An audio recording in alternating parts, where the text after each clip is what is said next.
ভারতের সাথে যুদ্ধ শেষ হতে না হতেই আফগানিস্তানের সাথে যুদ্ধে জড়িয়ে পড়েছে পাকিস্তান। আর এই সংঘাতের পেছনে পুরো কলকাঠি নাড়ছে নয়াদিল্লি। এই শঙ্কা খোদ ইসলামাবাদের। এ নিয়ে ভারতের বিরুদ্ধে অভিযোগের ফিরিস্তি তুলে ধরেছেন পাক প্রতিরক্ষা মন্ত্রী খাজা আসিফ।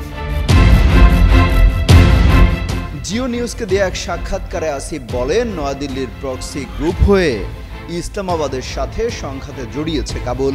আর সে কারণেই আফগানিস্তানের সাথে ৪৮ ঘন্টার যুদ্ধবিরতির কার্যকারিতা নিয়ে সন্দেহ প্রকাশ করেছেন তিনি। খাজা আসিফ বলেন, দিল্লির পুতুলে পরিণত হয়েছে কাবুল, মোটা অর্থায়নও হচ্ছে সেখান থেকে। এ সময় ভারতকে তোয়াক্কা না করে আফগানিস্তানের সাথে পূর্ণ সংঘাতের হুঁশিয়ারিও দেন পাক প্রতিরক্ষা মন্ত্রী।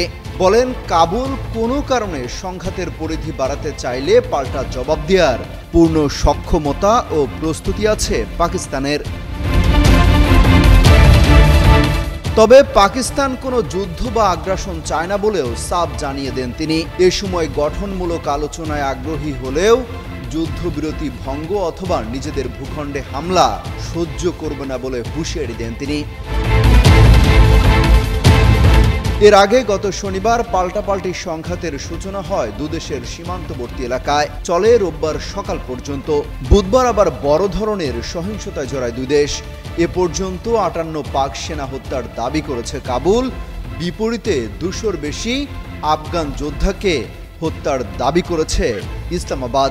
এই যুদ্ধে ভারতের সম্পৃক্ততা থাকলে আরও বড় পরিসরে ছড়াতে পারে বলেও শঙ্কা করছেন সমরবিদরা। অমিত হাসান রবিন, যুগান্তর নিউজ।